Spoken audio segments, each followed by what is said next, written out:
So hey, I'm here with Ryan Taylor, somebody that I have only talked to through social media, but for quite a while. Someone whose bodybuilding accomplishments I have appreciated greatly. I think you always, even like, man, at your heaviest, you still look good. So that's kind of a good sign. You're based in Canada, yeah? I am, yeah. Ottawa, capital city. Nice. I talked to Paul O'Neill a few weeks ago, and he's here with us now. Bless him. I don't know why anyone leaves Canada. I don't really want to. I mean, I don't know. My son and his family live in Dartmouth, Nova Scotia, and I'm actually flying there Friday. Oh, right on. I have actually never been to the east coast of Canada. Really? Yep. So I've been to the west coast tons of times, and my stepfather's actually from Newfoundland, and I've just never made it out there. It is on my short bucket list is to actually make it to the Maritimes at some point. Yeah, we've been as far out as PEI several years ago, and that was fun. I had the best lobster roll of my life waiting for the ferry there. And poor guy who was running the shack, like his helper didn't show up that day, and he's like, I don't know what I'm doing, and he was moving really slow, and he was bitching the whole time, and it was so good. I can't speak much again to the East Coast seafood, but I will say if you're on the West Coast, dare I say Vancouver sushi might be the best that I've ever had. I would agree with you on that. Yeah, like really really good, really outstanding. Absolutely. Yeah. I haven't been to Vancouver in a while, but I had a good experience there. It's and it's actually so close to us. It's like an hour and a half flight or something like that from where we are. And I think we drove into Vancouver from Seattle, so that's a really pretty drive at the right time of year. I would say if you're going to visit Atlantic Canada, I would not do it at this time of year. I'm only doing it because my grandchildren live up there, and it's around Christmas. It's cold. It's not Saskatchewan cold, but it's cold. Yeah, Saskatchewan and Saskatchewan, Alberta is definitely the worst. But even where we are, I don't know what this would be in Fahrenheit. We use Celsius up here. I think we've had maybe 4 or 5 days already in December that were minus 22, minus 25 Celsius. That's cold. It is quite cold. That is legit. I was just in Florida for 3 days, so it was a bit of a rude awakening coming back here. So you thawed, and then now you're refrozen. Yeah, honestly, it was almost a dumb decision because otherwise you just sort of accept the cold hellscape that you're in for 3 months, 4 months. Uh-huh. But I got a little bit of taste of sunshine and then came back. I'm sorry. Yeah. Yeah, we're in Nova Scotia for I think almost 2 weeks, like 10, 12 days, something like that. And then we go to New York City for 4 days and freeze our asses off there too. It's very cold there right now as well. I don't know. This is by the time that this comes out, this will be in retrospect because I'm going to drop this episode in January, and so I will probably be in Nova Scotia when this comes out, but and cold and wet. I think that the thing that bothers me most is my feet getting wet. And then just like my socks are wet forever, and and everybody takes their shoes off in the house because you got snowy, muddy crap on your shoes, and so you're walking around and your feet are, oh my god, my least favorite part. That and the driving in the snow, I don't love. Yeah, you get used to it. Unfortunately, winter tires are a necessity here for sure. Yeah, they are there too, pretty much. So, I wanted to talk to you because I have, like I said, wanted to talk to you for quite some time, and I should have done this a lot sooner. How did you get into this mess? I hate, that's my least favorite question, but I think it's applicable here because I don't know the answer. So, sure. Depends how far back you want me to go with my answer. Sometime after you were born, it would be good. Yeah. So I guess where I would start, the best place to start would be honestly university. So I had grown up and essentially had always been very active playing sports and also quite interested in academia. So I finished my 12th year of school, so my senior year of high school. I think I played on 5 sports teams for my school as well as a club team outside of the. Which one? Yeah, and then so I played hockey outside of school, and then I played basketball, lacrosse, badminton, tennis. So sorry, I guess I played 4 sports in my high school year. And then I also graduated with a 94-degree average, and essentially didn't pay for any of my university, which was great because we weren't super rich growing up. And I made what I thought to be a very rational choice as an 18-year-old, which I was, someone who really enjoyed math and sciences, took a very difficult undergraduate degree. So I applied for engineering physics. For context, at the university that I went to, the other streams of engineering, you'd get maybe 100 to 200 students in each of those disciplines. I believe we had 12. So we were a very, very, very small group of students. And I thought that this was the responsible thing to do. I was a decent athlete, but I was by no means going to play professional sports. So I kind of over-indexed on academia. And about halfway through my second year, I was already starting to feel burnout. And I remember sitting in a class. It was one of my computer programming classes. And I can't remember exactly what the lecture was, but I just had this moment. And I remember honestly like it was yesterday. And I remember thinking, if I keep doing this, I'm either going to work in a lab or I'm going to work behind a desk for the rest of my life. And I got up in the middle of my class. I walked to my student services center. I changed all my classes because the problem was at my particular university, we didn't have a kinesiology program. So there was another school in the city that did. So I just switched all my classes to any of the prerequisites that I needed. I switched schools the following semester. And then while I was in university, I started working as a personal trainer when I was 20. And I kind of never really looked back.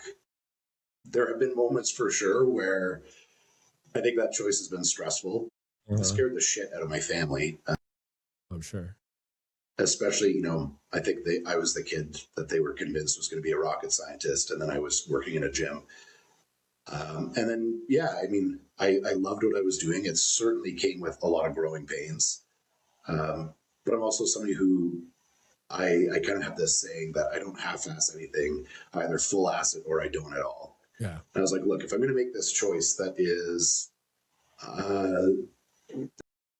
maybe not reckless, but certainly off the beaten path for what everyone was expecting from me, I sure as shit better make it work. So, I kind of had the stereotypical personal trainer story at the beginning where I had clients at 6 a.m. and I was at the gym until 8 p.m., working 6 days, sometimes 7 days a week. So did that kind of my first few years. I ended up working as a trainer in person for 11 years. My last full year working as a one-on-one personal trainer for the company that I'd worked for, I ended up winning what they called the personal training, or what was it called? The Personal Trainer of Excellence. I can't remember the name of the award. Just meant I sold a lot and I worked a lot. And then I started my own company in March of 2023, which is a coaching company. And then I also started working as an educator for trainers more formally at that time as well. So that was kind of my journey as a professional in the industry. And then as I had transitioned from playing competitive sports as a high school athlete, I knew I still wanted some kind of competitive endeavor. And I had always loved training. I'd kind of been in the gym pretty consistently from the age of 14 onwards. And then I had a trainer that I had worked with at the time. I think I was 21. And I had a guy that worked with me who was a power lifter. He had benched in the 5s, squatted high 7s. And I really liked this idea of trying to blend sort of my love of a competitive environment with also my love of lifting weights. Mm-hmm. So that began my pursuit of being an exceptionally mediocre powerlifter for about 6 years.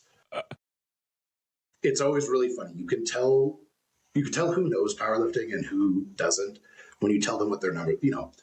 Anybody in the street, you tell them you've squatted in the 600s, they ooh and ah. Like, yeah, but 175-pound guys out squat me, so it's not that great. And then COVID hit in 2020, which for me was honestly a blessing in disguise, at least from an athletic standpoint, because I was starting to get quite burnt out from powerlifting at that point. I'd had a few injuries. Anytime I made, a little bit of progress, I'd get hurt again, and I just really wasn't enjoying the process.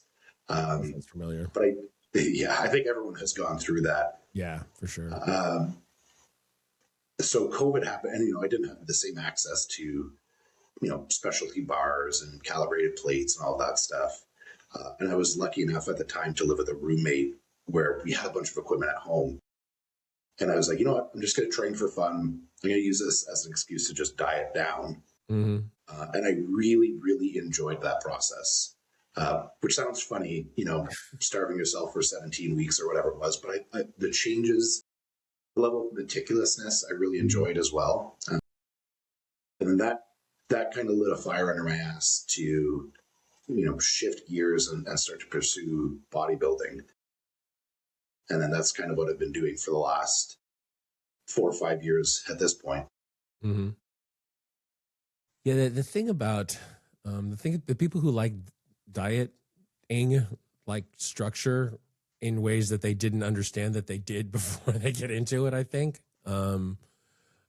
even for myself, I the last like 6-8 months, I've been not bodybuilding, but I am old now, and I really, really need to take off the weight that I gained for powerlifting 20 years ago. Just like carrying an extra lot of weight, for a long time. I had never weighed above 185 pounds before I started powerlifting. And then, I think at the peak of it, I weighed, just under 240, which is, crazy. And then I haven't competed in probably, 8-10 years. And I was like, why is this weight just still hanging on? And I've dropped weight before or whatever. This particular time, the structure of what I'm doing now for my diet, it may not be dead solid perfect, but it's pretty good, and I don't hate it, and I don't find it to be a problem really. I'm not worried about it all the time. It's pretty easy to just like lock in on what I want to do, and I don't crave extra stuff. I get hungry, but anyway, I understand that the structural argument for doing it, especially if it just like locks into your mind, is being very appealing. Yeah, and I'm someone who I've learned, especially over the last couple of years, just how well I operate with structure. Mm-hmm. I thought that maybe I was somebody who could be more, fly by the seat of my pants, but that is certainly not the case. Funny enough, I've spent a lot of time this year reflecting on things like this. The catalyst of this has been, I'm fairly certain that I am someone who has undiagnosed ADHD. And some of this has kind of come to a head over the last year and a half, especially working from home, where my schedule is whatever I make it. Yeah. And that was surprisingly more difficult than I ever anticipated. And that required me to do, have a lot of introspection and kind of figure out the things that worked for me and what didn't. And what I would certainly say is, the structure required to be someone who's successful at bodybuilding, being able to do that every single day has kind of bled over into my personal, my professional life in a way that I think is a really positive manifestation. If you wake up at the same time, you eat at the same time, you do your cardio, your walk, all of those things. And just the rest of your day starts to fall into place. You have less chaos in your mind. I think it also creates a sense of urgency completing. Anybody who has ADHD knows this. Like, we will procrastinate until the last second. But if you have kind of a schedule and things that you need to abide by, it creates kind of this internal sense of urgency. So you fucking do tasks that you need to do in a timely manner. So as much as I obviously think, having that kind of structure, we can have a conversation about that and how I think it certainly probably yields better outcomes as a bodybuilder. But just personally, I have found on a personal and professional level, it has allowed me, I think, to be a more productive version of myself. Just abiding by that kind of schedule. Yeah, that actually makes a lot of sense. I think that there's a lot of people in our industry who I think have ADHD. There's a part of people, the part of that of our group of people that are on the spectrum a little bit too, and like those things, they work for and against them. I think that the best thing that somebody who recognizes they have tendencies toward ADHD can do is create structure for themselves. And I think that, I have all the empathy in the world for someone who really struggles because of it. But the thing in my mind, the trick is that they should be concentrating on how can they be most effective for who they're working for or who they have relationships with or whatever. Working around those limitations and like leaning into the things about those conditions that actually give you a little bit of a superpower, Yeah, I completely agree. And honestly, the other thing I would say is, if you were a human being living in 2025, go to fucking therapy at some point. Yeah. It's not, I think we've talked a little bit just through Instagram about this, but like, it's not macho to just bottle your feelings up. I grew up in that environment, very male dominant, sport dominance, only girls cry, all of that stuff. I don't think that type of attitude is particularly healthy. I don't think it's particularly strong either. So if you got shit to deal with, go talk to somebody, whether you can afford therapy or not, or you have trusted individuals, etc. But alongside, have that level of introspection, try to take the reins a little bit in your own life. And as you said, create some structure, create some strategies to help yourself. But go talk to somebody if you need it. It's funny. I've had this conversation with others. It's a really funny position for me to be in, as somebody who has a competitive sports background, someone who's power lifted, someone who's, done bodybuilding. I'm a relatively big guy. I obviously look a certain way. Mm-hmm. And I think it's really funny for people to hear me say things like this, because there's a certain demographic, I will say, that tends to take over the bodybuilding and the fitness world. Yeah. And I don't really fit into that demographic necessarily. Yeah. But I think it forces people to sometimes stop and listen to you, because they go, oh shit, this guy's relatively well-spoken. This guy spent years and years in the trenches lifting weights. So it's not like he's some wuss trying to tell me this stuff. Uh-huh. And it actually gives people just a moment to pause and at least consider some alternatives to maybe their opinions around things like therapy and a variety of other subjects. That's dead on true. I think I spoke about this recently on another episode, but like my dad was someone who was really against therapy, and my younger sister is someone who needed it, and honestly still does. And she absorbed his opinion, and for a long time, I was very okay with the idea of people getting therapy. What I was not okay with was doing it myself, and it took until I was at, I don't know, it wasn't like a low point. It was just like a confluence of different things. And I felt like, if I talk to somebody about this, I might actually feel better. And I might feel I would like vindicate my feelings a little bit, honestly. Like, where is this coming from? And why do I feel this way?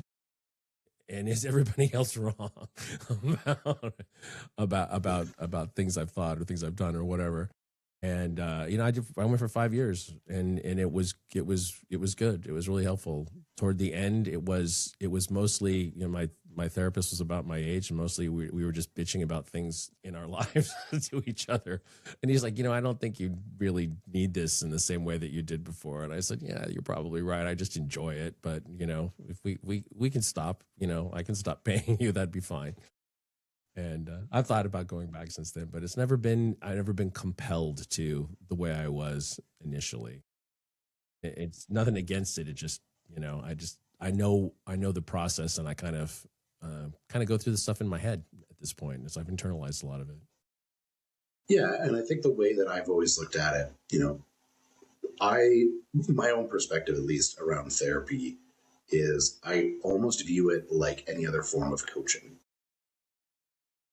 If you are somebody who was brand new to powerlifting or bodybuilding or any other sport, Mm-hmm. The equivalent of that, I would say, to your mental health is like you've never taken a second to think about your own thoughts. Yeah. Which shockingly, there are people that are like that. I don't understand how that. I don't know that existence by any means. But if you haven't actually sat down, try to consolidate all your thoughts and feelings, parse through what they mean, and do that kind of work, I think you're just hiring a coach to allow you to do that. Because to me, where the real power is being able to take the things that you learn in therapy and then use them in your day-to-day life. Of course, sometimes, you maybe you have to put out a fire, and that's what therapy serves for you at that time. But where I think the real power is being able to take all of those tools and then just allow you to live your life as a version of yourself that is closer to what you want to be. Mm-hmm. I don't want to say better, because what the hell is better? But you can live your life in a way that's more authentic and honest to the way that you choose to be.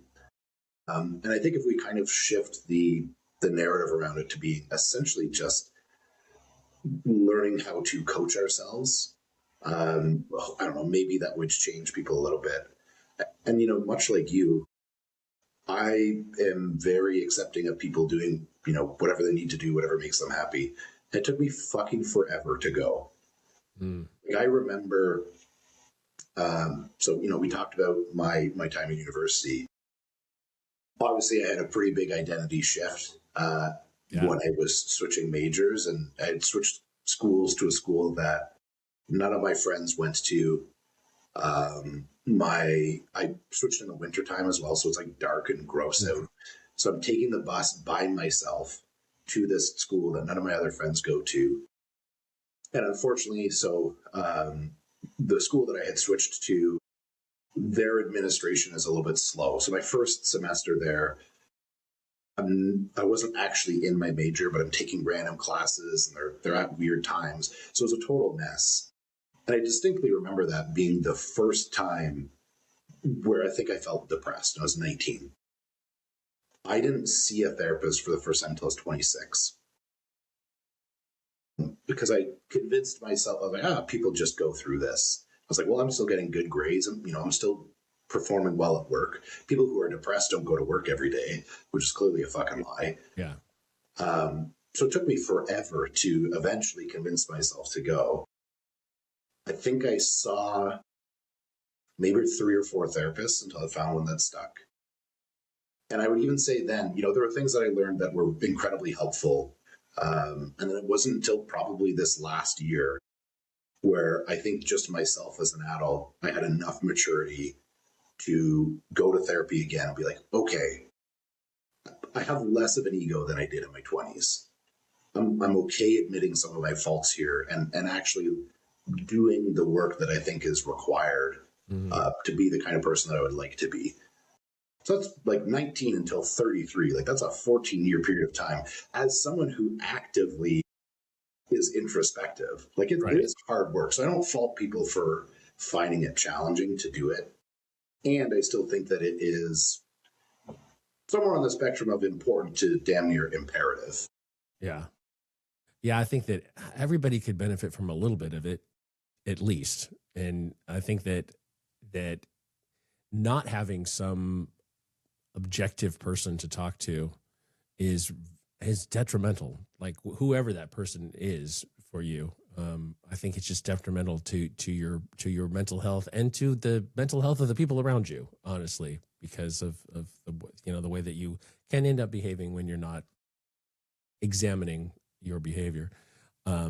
I think that you were alluding to the kind of current state of the fitness industry, and see, like I was following you probably, I don't know, we became a mutual follow at some point. I don't know when that happened, but I am always relieved when I find out that someone actually has introspection and empathy and all those things. This is why we vibed, I think, and I end up not following the people who just don't, and I just unfollowing or muting or whatever, because I just can't handle that level of negativity. You need to find positive things in the world, and you need to talk about the things that need to be fixed, and you have empathy for people who are less fortunate than you. It's like those seem some very basic human things that some people have just left behind, and the industry itself, yeah, I guess, is always interested in the shiny new, even if it is something detrimental. That's, and fear appeals, and all of that. It's, I don't know, it's scary. It wasn't like this as much 10-15 years ago. Yeah, I think this is something, I'm sure you'll relate to this. I've been in the fitness industry now like nearly 14 years. And I was just a meathead as a teenager too. So I've been paying attention to things around fitness for probably 20 years. And so I sort of have two thoughts here. So on one hand, you really realize how cyclical the fitness industry is. It's really funny. And again, I'm kind of in this cool and unique position where I get to teach and educate up and coming trainers and coaches, which is amazing and super rewarding in a bunch of ways. And there are times where usually I just kind of chuckle because, a lot of the time, trainers that are taking our courses, maybe it's just because this is the spread of trainers typically in the industry, but you get a lot of young to mid 20-somethings. They've been in the industry for 1 or 2 years, and they are hearing some kind of hypothesis about fitness and nutrition, like whatever you want out of a hat. And this is the new it thing. And I want to be like, buddy, I fucking heard this 12 years ago. And it's not their fault, but it's like, oh, like this is getting popular again. Yeah. And, 5 years from now, it's going to die off. And something that was popular 5 years ago is going to get popular again. And it just, these things kind of come in waves, and you sort of learn, whether it be as an athlete or as a fitness professional, not paying a lot of it a whole lot of mind. This is actually, it's something that's been really interesting. The fellow that I teach with, so he and I have been really good friends for 10, maybe 11 years. So we used to work together. He's had his education company for years. And we were sort of informally and kind of loosely linked through that until I came on board formally as an educator a couple of years ago. And we had both kind of reached the same conclusion that the longer that we've been in this industry, the more stuff that we had learned, the more we kind of realized half of it doesn't fucking matter. And it's so fun. I actually sometimes feel bad where, like, I think of answers I would give clients when I was 3 or 4 years in the industry. And I was acting like I was, solving quantum problems. Mm.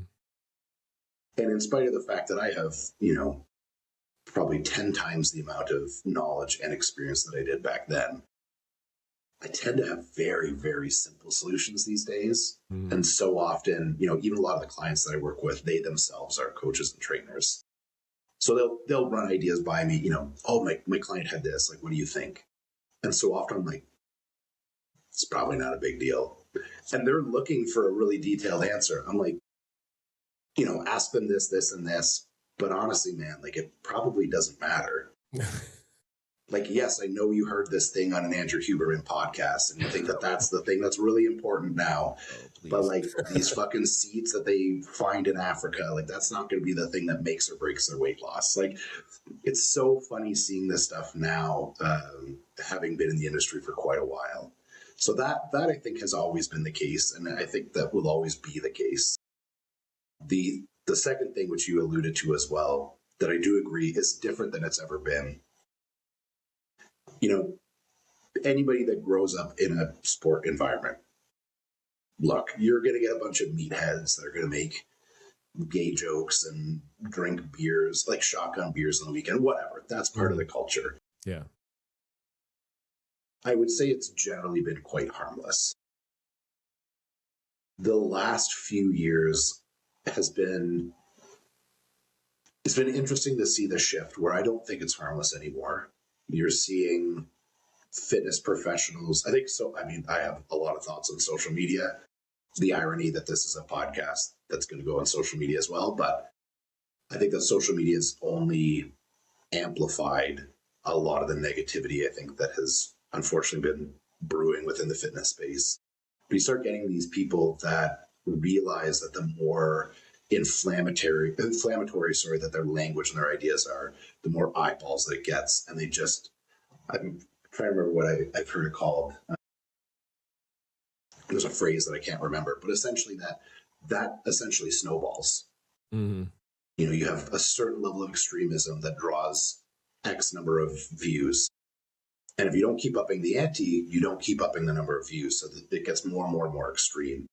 And these people start realizing that, well, if I'm a platform for this person that has incredibly extreme views about how people should live their lives or shouldn't live their lives, I'm going to get even more views without realizing that you got 22-year-old men who probably aren't academics that just want to look up bench press tips. Yeah. And 6 months into YouTube, they're, you know, reading about how all women are the worst and they should hate them. Yeah. Like it's kind of terrifying to see how extreme and how quickly the fitness industry has shifted there. Yeah, no, I agree. It's scary. And I think that, I think part of the problem is the audience being impressionable in a way that I think hasn't been true in the past, and just like kind of rudderless, looking for somebody to tell them what to do, how to feel, how to be a man, for Christ's sake. Like, look in the mirror. If you're, you know, if this is how you identify, then you're a man. It's fine. None of us actually need to have an opinion on that. And you should just own it. And there's a lot of guys that don't. And I think also that there has been kind of a general dumbing down of culture. Like, yeah. Anti-intellectualism is a thing, and it's like a virus that is infecting so many people. And actually, that kind of brings me back around to, you're talking about getting a kinesiology degree. There are people who should not be getting them. They should find something else to do, because I mean, you're obviously, you're a smart guy, and you're going to take it all seriously. You're going to look at actual research. You're going to like try to learn as much as you can, and know that you can't ever stop learning. Even though, you know, you were talking about things being simple but not easy. That's kind of the watchword here. There are folks that just shouldn't be doing that. They should probably go work at Jiffy Lube or something, and, you know, because they don't have the intellectual rigor to learn from doing research, learn from their actual experience with clients, and it, you know, there are just far too many trainers in the world, far too many people who call themselves trainers or coaches who don't really have the credentials, you know. Yeah, that's actually, you know, this is something that comes up a lot with some of the younger people in the industry that I'll talk to. And one of the biggest pieces of advice that I can give to people, and it's usually just in regards to how do you build your own business to be successful. I think that the vast majority of people, if you want to be an online coach, which a lot of people want to, and I understand it. My life has a level of flexibility now that I didn't have for, over a decade. Mm-hmm. It's opened up a lot of opportunities for me. Of course, you can scale it to a degree that you can't when you're just trading an hour of your time. So I obviously understand it. I'd be a hypocrite if I said anything otherwise. Right. Herein, I think, is the problem. So number one, I think that the vast majority of people should start as an in-person trainer. Because I think there's a whole bunch of things. And sorry, let me add, I think an in-person trainer with a larger company. So not, you didn't just find an online certification and now you're just training people for cash at the YMCA. Right. Like that doesn't count. You got to go, I don't know all the gyms you have in the States, but like, let's say Crunch Fitness. I know you guys have, that's a big chain. Of course, you're going to deal with a bunch of corporate bullshit if you work for them. That's the same as almost any job you're ever going to have. But number one, you have to uphold a certain standard. That's incredibly important. Yes, these companies generally care about sales, but for the most part, your business is going to fall apart if you are not servicing clients properly. You could be a great salesperson and your business falls apart if you're not a good trainer, or at least a good, like somebody that people enjoy being around. You need to have certain people skills. So there are a variety of things that I think that people learn in that environment. Sure, I'm biased because that's the path that I went, but I think that that's the case almost across the board. There's, of course, some exceptions. But you get people who want to skip those steps and they want to just be an online coach because they like fitness. Mm-hmm. Or even worse, they want to be an online coach because they think it's easy money. Yeah. So the problem is number one, you're probably not going to do that well because there are a lot of skills that you don't realize that you need. Like, I get it, getting coached through making a phone call, making a cold call, or doing role play on overcoming objections on a sale. That stuff's fucking boring. It's awkward. It's not great. But all of those skills are things that you need to do if you're working on your own. Because guess what? You got to make sales with people. Right. So there are a whole bunch of business skills that I think you learn in that environment. And you get, like, I'm trying to think of the math here. I did about 20,000 one-on-one hours with clients before I started my online coaching business. Wow. Do you know how much you learn by being hands-on with people for over 20,000 hours? Spoiler alert, a fuckload. Yeah, no kidding. Yeah, I'm sure. If you don't, there's a problem, right? Yeah, exactly. So I think you learn all of these skills, which then are just going to translate into being a much better equipped online coach. And if you went through that process, the reality is if you weren't at the very least adequate at your job, you wouldn't have kept it because you would have gotten fired. That doesn't exist in the online coaching world. And you could be somebody who is, a really handsome dude who's got a great six-pack and you know how to have really like snazzy reels that people want to click on. Like, you could have 10,000 followers because you're a good-looking dude that's got a little charisma. And you might know fuck all about coaching people. And this is where, I run the risk of ranting here. Where I really take issue with this stuff is ultimately the people who suffer are the clients. And that's the shit that really pisses me off, because you end up in this position where people who hire a coach or hire a trainer are making an incredibly vulnerable decision. You are handing somebody not only a decent chunk of change, like you're giving them a lot of money, like it's a big investment, but you are also trusting this person to kind of, steer the ship with your health. And if you don't take that seriously, if you're just trying to speed run your way through being a fitfluencer who has a bunch of clients and you think you're going to, be working on the beach every day on your laptop, that's the thing that people think about, unfortunately, when they want to be an online coach. And the reality is you've got the Sally Ann, who's 45, with 3 kids and a job who just wants to lose weight and like improve her health. And if you don't have the skills and you don't have the knowledge to be able to do that, not only did you just take her money, but you potentially like put her health at risk. So that's the stuff that really irritates me within this space sometimes. And it's tough because as a professional, jumping into being an online coach is so easy. Yeah. The barrier is so low. So I don't know how you police this in any way. I don't even know if you need to police it, but I don't know what the answer is, aside from, having more and more. But you mentioned Paul O'Neill. Paul O'Neill actually went to the same gym that I did up here in Ottawa. So Paul and I know each other pretty well. Good. Somebody like Paul is a great example. I know he coaches other coaches how to run their businesses. So he's got his mentorship program. But he walks the walk. He's an athlete. He's a student at heart. Yeah. He's put a lot of years of work in. So he's the kind of person that somebody could look up to and be like, this is an example of the kind of coach that I want to be. What did he do to be successful?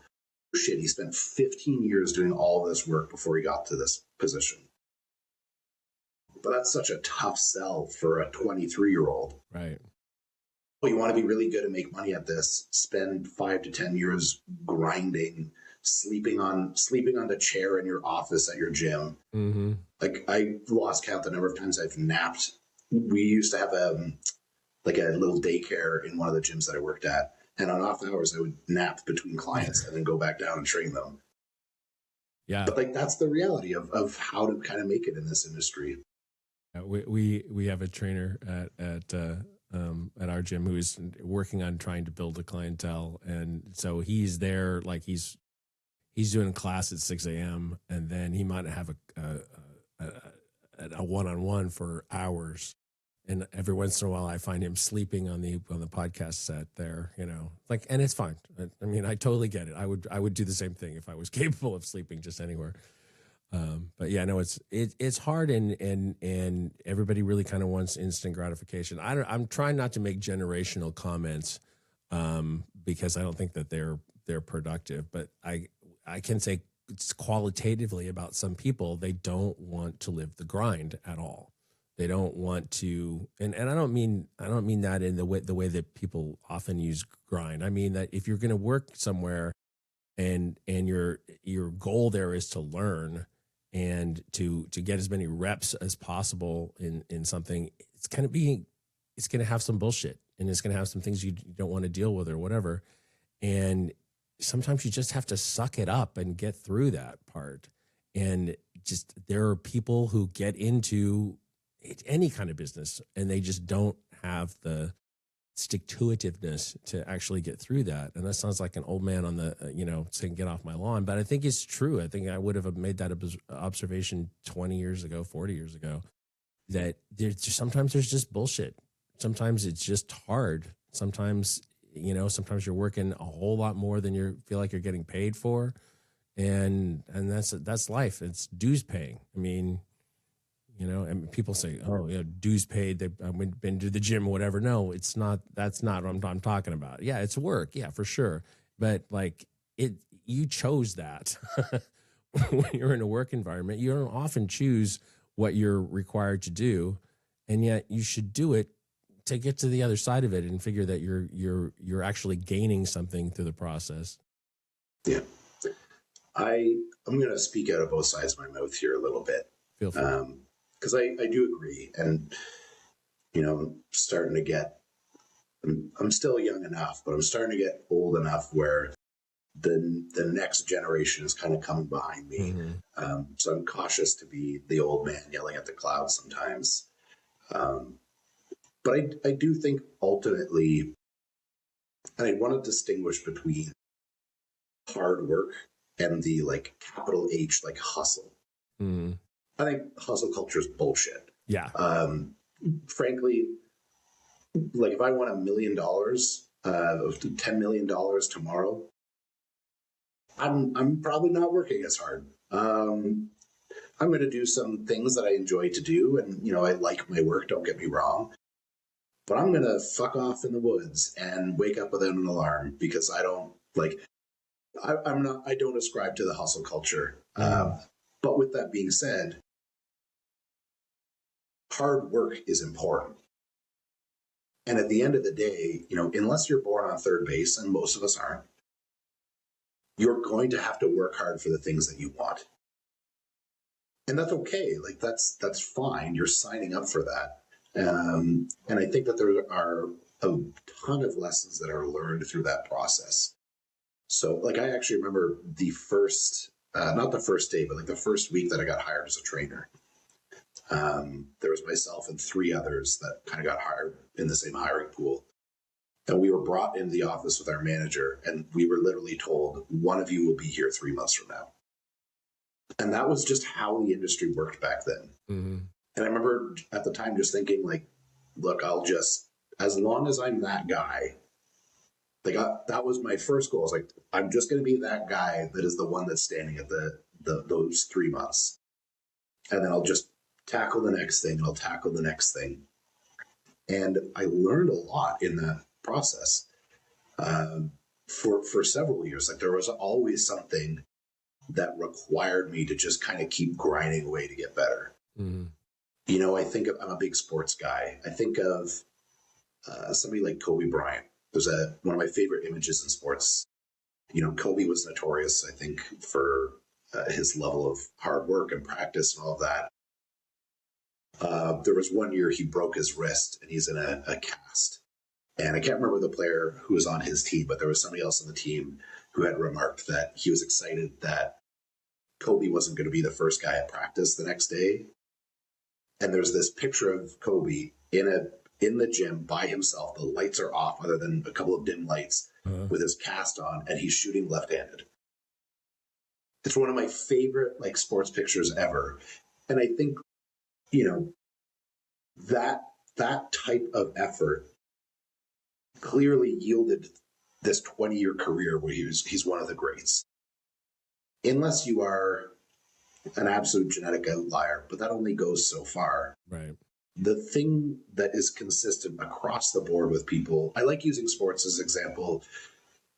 The problem I think with using other professions is I'm okay calling him out. If you're a guy like Elon, everyone wants to think that he was some genius, but he was born into money. He's had money helping him the whole way. Mm-hmm. I don't attribute his success to his own hard work and skill. No, but if you want to be somebody who's on a professional sports field or rink or court, ultimately you just got to do the work at some point. And that's consistent across the board. And I think that that's true for the other 99% of us who aren't born, exceedingly wealthy.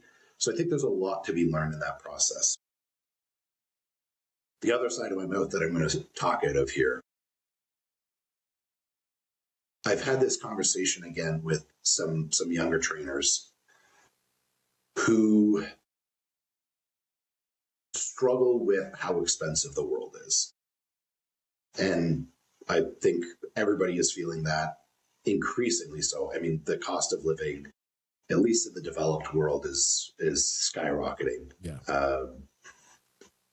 And, income is not matching that for the most part. And the problem is, you end up in this situation where trainers or coaches are potentially making certain decisions professionally because they're just trying to put food on their table. And they maybe make some shortcuts, or they take on a client and they have kind of a under the table deal with them. I don't know, whatever practice it is that they're sort of taking part in. But I understand why this stuff is happening. People can't afford groceries. They can't afford their rent. And you end up in this situation where I think people are trying to accelerate this process just to be able to afford to live. And I don't have a solution for that by any means. I'm just empathetic to that and recognize that is at least a part of the conversation and the reality that people are facing right now. think that's very true. I think that we're living in a time where it's difficult for anyone to get ahead only working one job,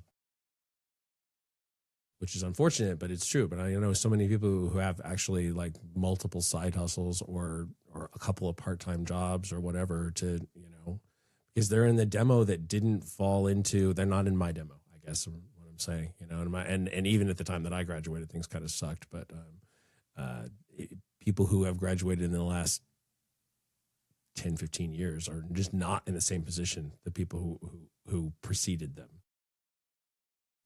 I was listening to something the other day talking about how a lot of us were born when our parents were young, and we experienced them not having money, and so it made us cheap.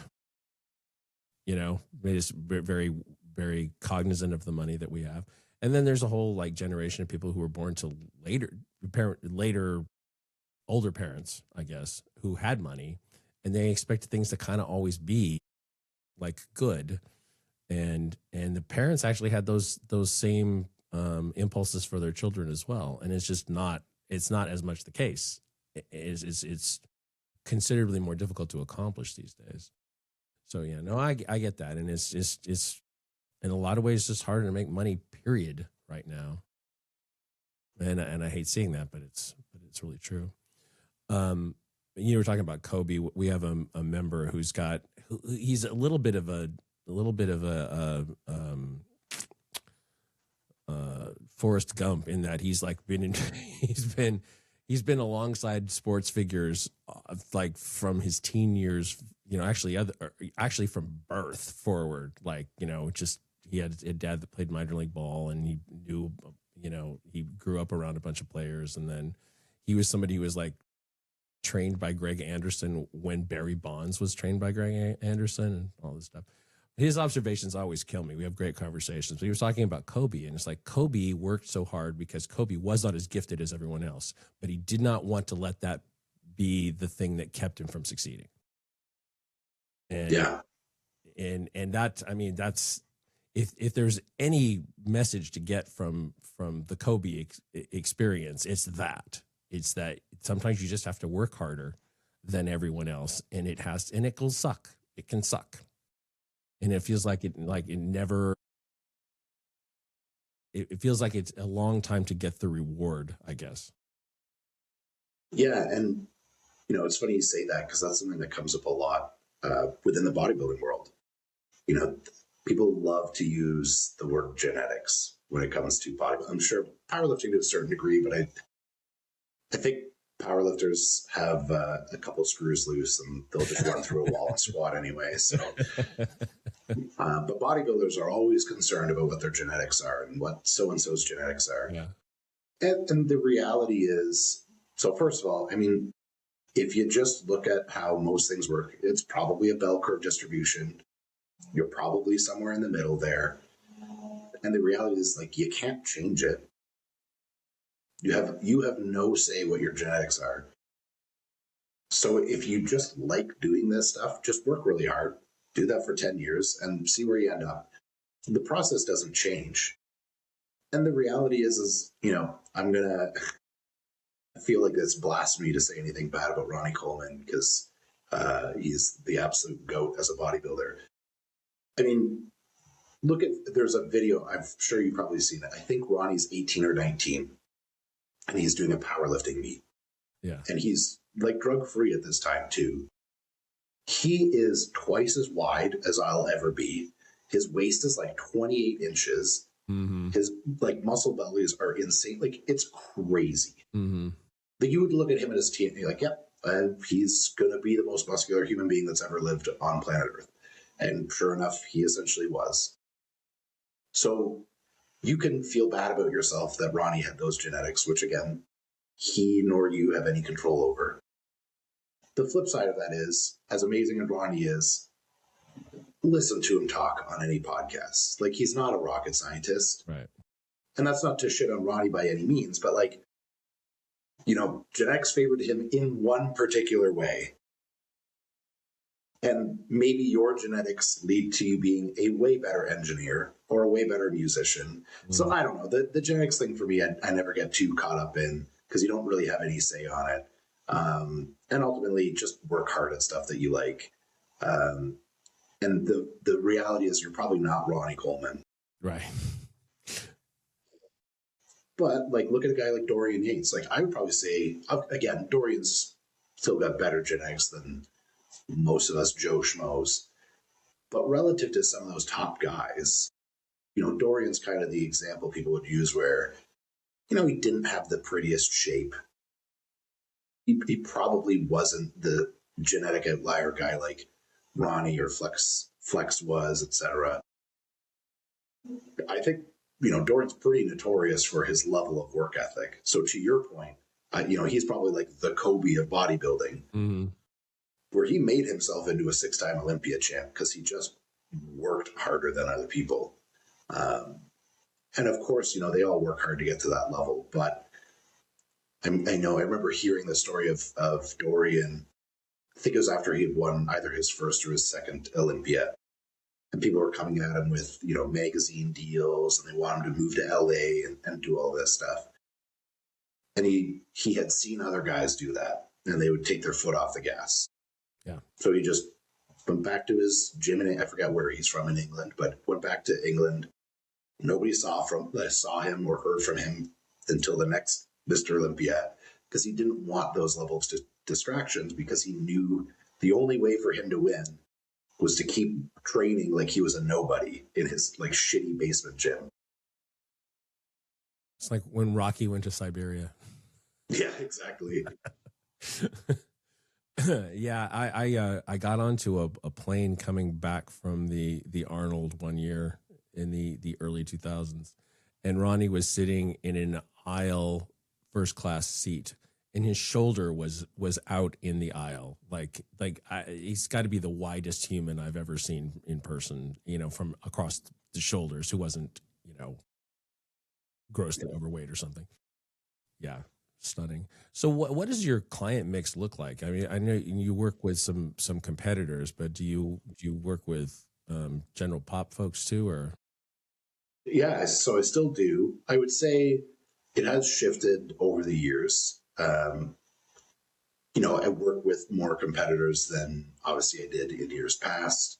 I would probably still say most of my clients are non-competitors. Now, most of the ones that I'm working with, and part of this is a kind of a filtering out process as well. I guess if I had another tidbit for up and coming coaches and trainers, is don't take everybody on as a client. Some people you just aren't a good fit for. Everybody will learn that lesson the hard way at some point.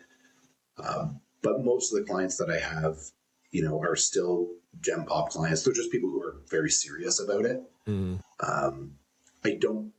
I don't take on any true beginners, mainly because I actually just don't think that the online platform is the most conducive to their success. I think those are people that need to work with somebody in person for a period of time first and get all those basics down pat. And they need that level of attention on a second by second basis. So most of the clients that I'm working with are generally quite experienced. It's probably a 50-50 split of competitors to non-competitors. But it's funny, the last year or so, I've had a bit of a shift, had a bit of a realization about how I wanted to split my work time. And, I had some conversations with friends of mine that I trusted.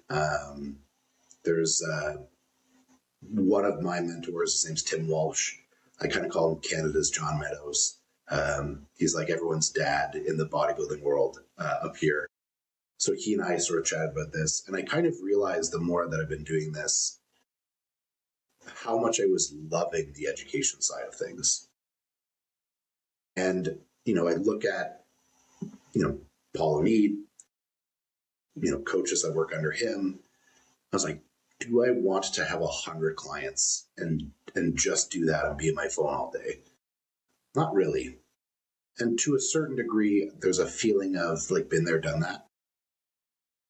I'll fully admit, like, the drive to have just this mega coaching company for me doesn't exist. I enjoy coaching people, don't get me wrong. But I don't want to do that 10, 12 hours a day. Right. Shifting, and, maybe I get to kind of exercise my nerd muscles a little bit these days, which I was missing for a long period of time. But being able to be on the education side of things, writing courses, teaching them, mentoring young coaches and trainers, I've found that to be incredibly fulfilling and exciting the last couple of years. So I've sort of made this decision where, I'll actually cap my client workload, up to a certain point, and then allocate a lot of what I want to work towards and sort of grow is the education platform that I work with. Mm-hmm. And mainly just because that's the thing that's exciting me right now.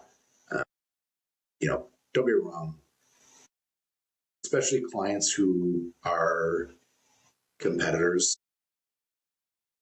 You get a couple of those clients who are really dialed in and they're 100% bought into the process. They're really fun to work with. Yeah. And I think I'll always have my foot, kind of in the trenches a little bit. But being able to be on the side of, diving into a little bit more of the science side of things and be able to communicate that a little bit more has been much more interesting to me as of late. And there's a piece of that where,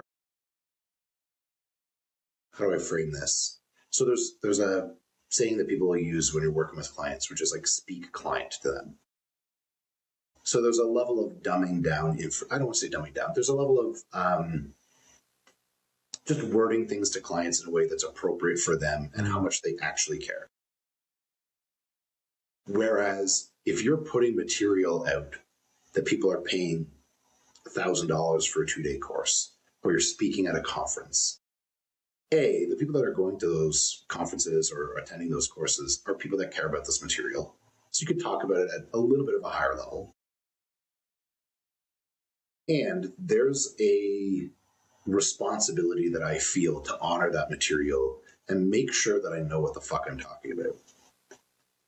You can kind of just use an analogy with a client and they're like, oh yeah, cool, that makes sense to me. Like Bob that just wants to lose 30 pounds. I don't know how technical you need to be with him. Mm-hmm. You shouldn't lead him astray, but if you make a mistake on a word here and there, the consequences are essentially zero, so long as he understands the behaviors that he needs to sort of follow. Right. You speak in front of, a group of 100 trainers, 100 fitness professionals who are there to learn from you. So I don't know if you've seen some of the posts as of late, but I'll be one of the guest lecturers at the Real Coaches Summit in April. And, I've attended that as a student, and I care about the people who are speaking, and I want to learn something from them. Mm-hmm. And I will say the couple of lectures that I went to that I felt like I didn't learn anything from, I felt quite disappointed. Yeah. I don't want a student to leave my class feeling that way.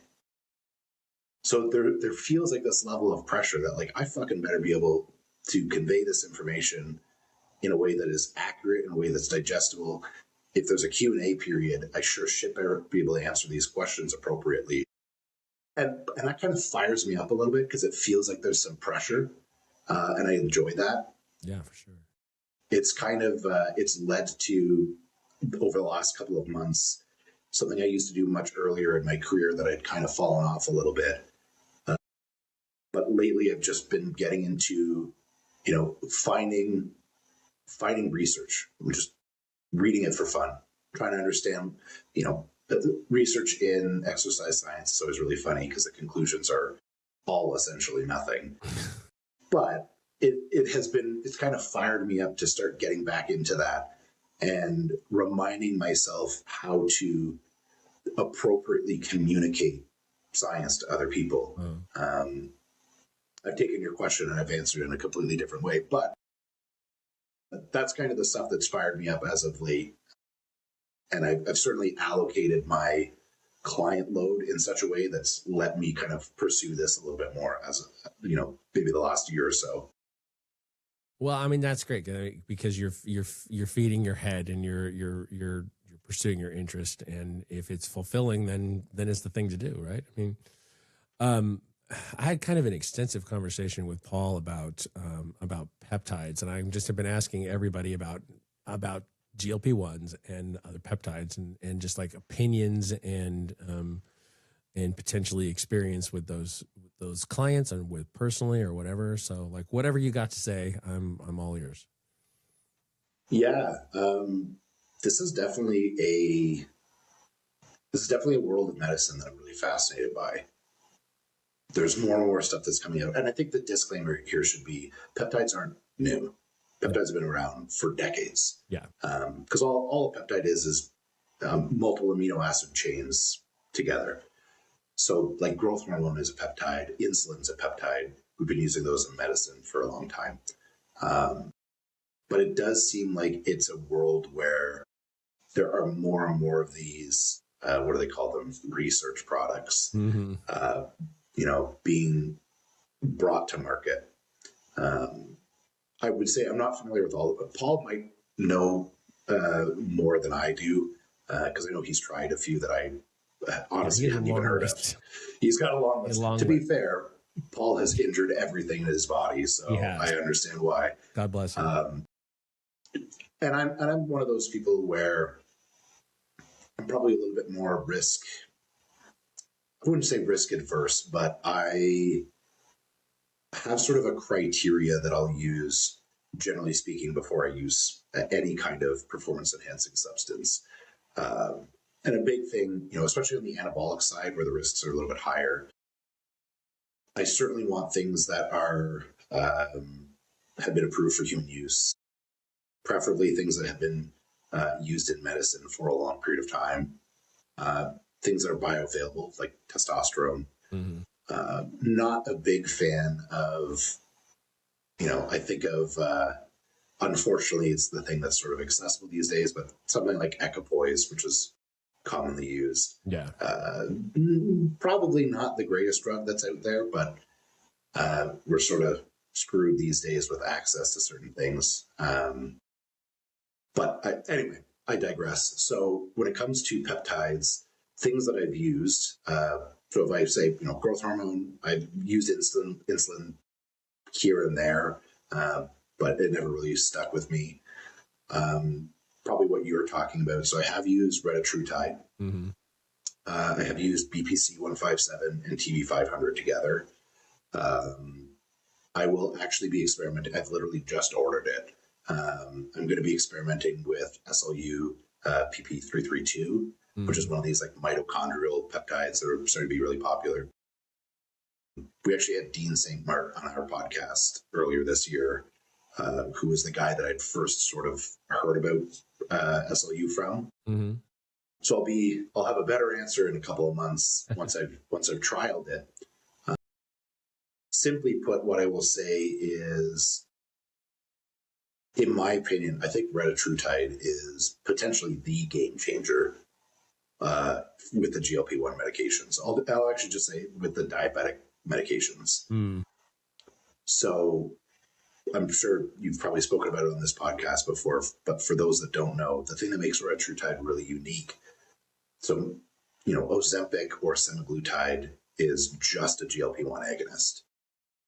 Retatrutide is a triple agonist in that it's got the GLP-1, GIP, and the thing that makes it really unique is the glucagon agonist. Right.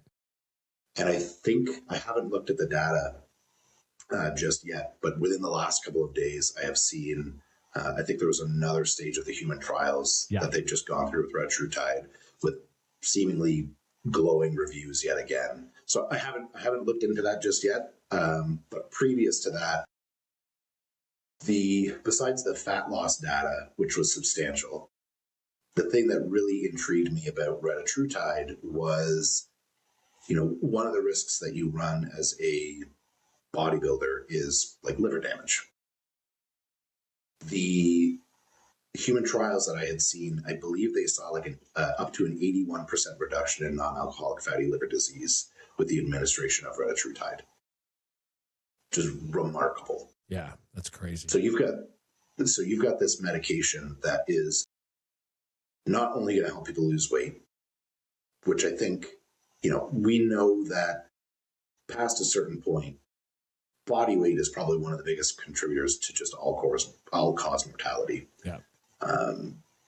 It's gonna lead to something at some point. So if you can allow people to manage their body weight, you can, whether they be just general population, or you get people who are bodybuilders, and liver stress is one of the risks that they run, but you allow people to manage some of these risks that are associated with either being someone who's of heavy body weight, someone who's an anabolic drug user, etc. I've seen, like, Nick Shaw's a friend of mine as well, and we've talked about, he's shown me his blood work when he started using retatrutide, and like his blood lipids were better than they'd ever been. Jeez. And I think he's 38 or 39, and he's been bodybuilding for decades at this point. The thing that, for me, that's really interesting with retatrutide, besides all the physiological benefits, is the psychological benefits. I've seen this, with my own partner. She's incredibly food focused, has been her whole life, to the point where, I'd heard stories from her family where they would go to hockey games as kids, and her sister would be excited to watch the hockey players, and she was excited about what snacks were in the vending machine. She's never changed. She's been like that for 32 years. So she ran retatrutide, started last year. So not only, she's a competitor as well. She did fantastic last year. She was one spot away from or I should say this year. She was one spot away from turning pro. So it made her prep, honestly, a breeze. Really? But I have watched somebody who I knew. The conversation that really was eye-opening for me was last year, post-prep, because we had prepped at the same time. We had this discussion about food focus, because anybody who's dieted, especially extremely lean, you get to this point where you're having like food dreams, and all, you're just like rubbernecking fast food joints as you drive by them. And she had told me something along the lines of, like, this way that you've been thinking about food the last month or so. I was like, yeah. She goes, I think about that. I think about food like that 365 days of the year. I was like, holy shit. It's like, that's exhausting. She's like, yeah, like, it takes more mental effort to not go to the store and buy a big thing of mini eggs and eat them. And that was mind blowing to me, because I've been hungry. I like food, but I've never experienced that. Yeah. So I've seen, even, just up close, obviously this is N of one, but I think that there are probably similar experiences out there. I've heard others that have struggled with ADHD and focus and whatnot, seen changes with the administration of retatrutide as well. But I've seen the change in her and just the quality of life difference, just not thinking about food like this and obsessing about it all the time.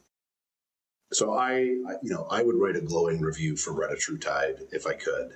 I'm intrigued to see what future generations of these diabetic drugs are going to be like. The other peptides that I've used consistently, I'd say, again, anybody who's come from powerlifting is beat up at some point. So I've just got little, bumps and bruises from years of playing sports and powerlifting and just training. I would certainly say that running BPC and TB500, I've only ever used them as a pair. Mm-hmm. I have found it to be quite effective. The first time I ever used it, so I tore the UCL in my elbow because I thought that I was still a baseball star, and I threw a softball after I hadn't thrown it in probably 5 years and blew my elbow up.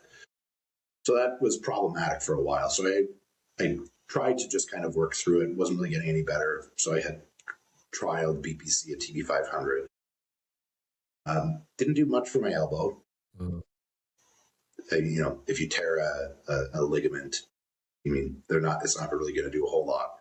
But what I noticed was the systemic benefits everywhere else. So like my knees that were just achy all the time started to feel much better. my shoulders that would just kind of be sore every time I'd train felt completely fine. So that was really eye-opening for me, was the systemic benefits of BPC. And I've used it periodically, just typically kind of at the end of like a longer stretch of training really hard, and you just start feeling beat up. I have found it to be something that's just been very effective, getting my body kind of back into a place where I can start training hard again.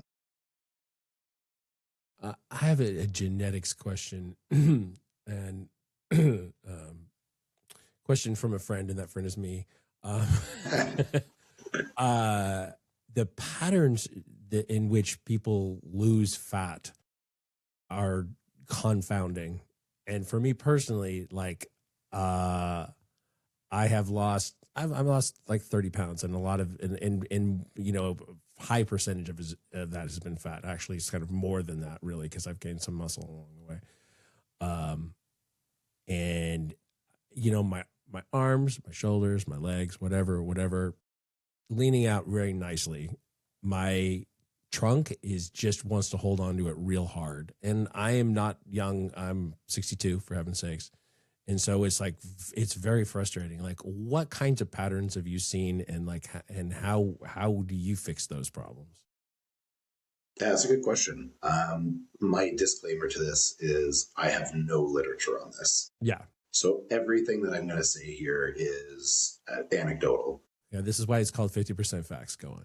Yeah, perfect. This is the other 50%. Yeah, I think that you certainly see the individualistic patterns of fat distribution. Very commonly, I think you see this with, it's like white dudes. White dudes, like bottom of the gut, and then like low back and like love handles. Yeah. That like hangs on for dear life. Like I'm somebody, even now, yeah, I'm in my off season, but I'm relatively lean. Like at 260, I've got abs. Mm-hmm. My front versus my back looks very different. So like, let me get a few weeks into prep before I take pictures of my back. And yeah, like I'll literally be stage ready from the front, I don't know, 8 weeks before. And I'll be ready from the back 2 weeks before. And that has held true for me for years. I've seen that. And again, it always seems to be like men from like Anglo-Saxon backgrounds. Uh-huh. Uh-huh. And then I think you will see a lot of the time with, women like holding fat into their legs. The same thing, it'll hang on for dear life. I don't have a great answer for solving it, aside from maybe a couple of random thoughts.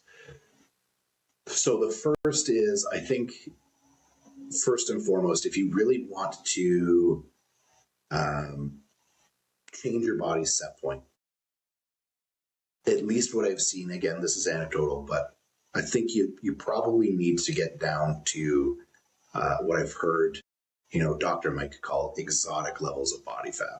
Mm-hmm. So I think you probably need to get to a point where you are so far beyond a body composition that you've ever had before. And maybe the only reason why this appears to be the case is, let's say if you're a male, let's say you diet down to 6 or 7% body fat, which for any normal person is outrageously low. Yeah. And then you start to bring food back up, but you now swing back up to your 13 or 14% body fat. Maybe the only thing that changes is your set point is just leaner than it was previously. Maybe you were sitting around 25% body fat and you diet down to 15 and rebound up to 20. Like maybe you're holding body fat exactly the same way, you're just shifting everything over. Maybe that's the case, I don't know. But I would certainly say, especially when we look at a variety of other things, such as like insulin sensitivity, etc., I think that there's some benefits to dieting down very lean, at least once. If you really care about body composition, honestly, I would say I think you want to get really lean like once a year. So that would be the first thing is get really, really lean once in your life. Mm-hmm. I think that, if we're talking about men, one of the big risk factors a lot of the time is like visceral fat. So I think a lot of the times so I think a lot of this fat distribution that you're seeing isn't necessarily like subcutaneous body fat. It's visceral body fat. Mm-hmm. So, you kind of have this barrel around your midsection. We were talking about peptides, depending on someone's tolerance for using things. I think that this is actually a case where, assume that someone feels comfortable taking peptides of sorts. There are peptides that have been shown to drastically reduce visceral fat, Retta actually being one of them. Mm-hmm. Not a peptide, but an anabolic drug. Anavar, I believe, has been shown to reduce visceral fat as well. Obviously, once you're walking to that realm, there's a whole risk tolerance conversation that you need to have with either yourself or your coach, etc.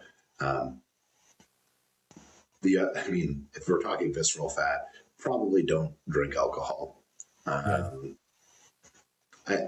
This is that my parents hate me for this. We have this disagreement often. My parents are very normal people and have a glass of wine and, have a beer here and there. We've got Christmas coming up. We hosted at our house with my parents.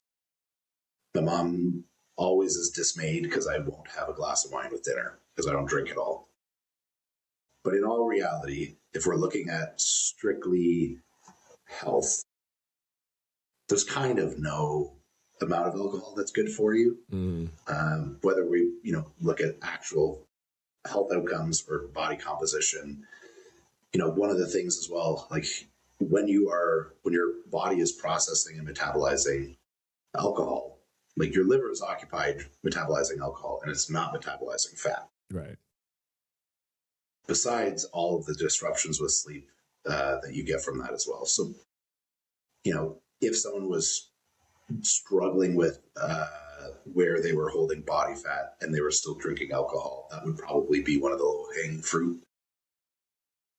Aside from that, these are just bullet points. Aside from that, I think ultimately how you store body fat and where you lose it from and at what rate, I'm unsure how much you can modify that, how much you can modify your genetics. I could be completely wrong. Maybe there is some literature that's out there, and somebody who's more in the know could inform me otherwise.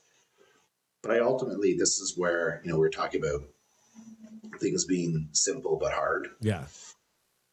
I think at the end of the day, for the overwhelming majority of people, if you've got, body fat in an area that you're unhappy with, the same processes are kind of the ones that are going to get you there. Be in a caloric deficit, get sufficient amount of high quality sleep, resistance train 3 to 5 times a week, have a certain step, like all of it's the same. And you just kind of keep doing it long enough until that body fat goes away. Well, you're validating something that I've been thinking to. Actually, is the last couple of weeks of like, oh man, because I'm like approaching the scale number that I was shooting for, and not happy with the way things look, and not from a like dysmorphic sense, but as in like, no, that's legitimately, objectively not what I want, or not what I should want. And it's like, it's probably another 10 pounds down. It's probably another 10 pounds. And as much as that sucks, but it doesn't at the same time, because it's like, keep basically doing the same thing and you'll eventually get closer. You might not get to the exact spot you would like to be, but you get closer. And that's really all you can do. And so much of like permanent weight loss is just a straight up lifestyle change, and actually losing a reasonable amount of weight and keeping it off it's a marathon. It's not a sprint. And this is something, not to bring it directly back to bodybuilding, but I think it's kind of the same conversation. Something that I find will happen a lot as someone who is quite open about my like performance enhancing drug use. So I will have a lot of people will ask me questions about this. Most of the time it's men around the age of like 24 or 25.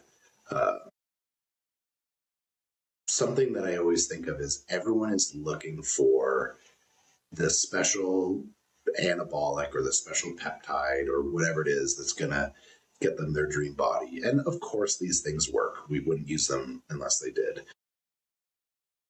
But the reality is it's just doing the same boring shit for a long time. And getting into shape has the worst sales pitch of all time. It's the least sexy thing ever. And, I talk about this a lot with some of my enhanced clients because people want to know, what drugs they're going to use in prep. And yes, there's things we can deploy to achieve certain results. But I always come back to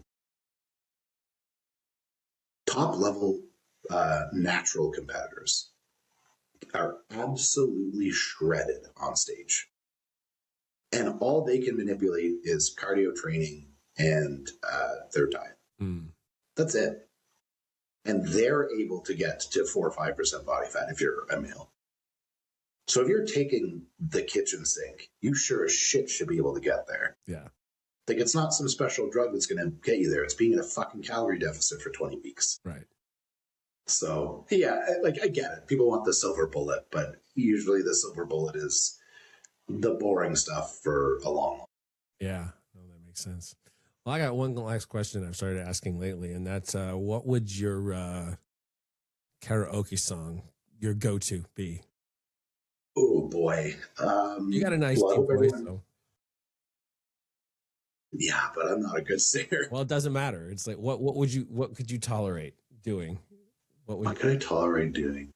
Especially not as a drinker. So there's like no inhibition assistance there. Yeah, I was going to say, I'm feeling every bit of shame as it's happening in real time. It's a great question. I will preface this by saying, not a singer, not a big karaoke guy either. I don't know why, and this is probably a horrible choice. The first song that popped in my head was Somewhere Over the Rainbow. Oh, yeah. Yeah. That's actually really good. It's very telling as well. I was really hoping I could have a fun, creative answer, but that's the first thing that popped in my head. Well, the last time I asked it which was the first time I asked it, I got answers of things I'd never heard of. So at least this one, Perfect. 1939, it predates me even. Well, thanks so much for being on with me, Ryan. Where can people find you? So usually the best place to find me would be Instagram at dynamis_athletic. Also, if you want to take any of our courses or you're interested in being educated by us, our education page is at The Exercise Mechanic. Okay, cool. All right. I am at the Jim McDean on all the social media. This show is 50% facts, where percent is a word and 50 is just numbers. 50% fact. I haven't screwed this up in so long. 50% facts. This is Spreaker Prime Podcast in association with iHeartMedia on the Obscure Celebrity Network. And I will be back. That's all I can say these days. I'll be back. Thanks a lot, man. Yeah, thanks for having me on. Stop this up.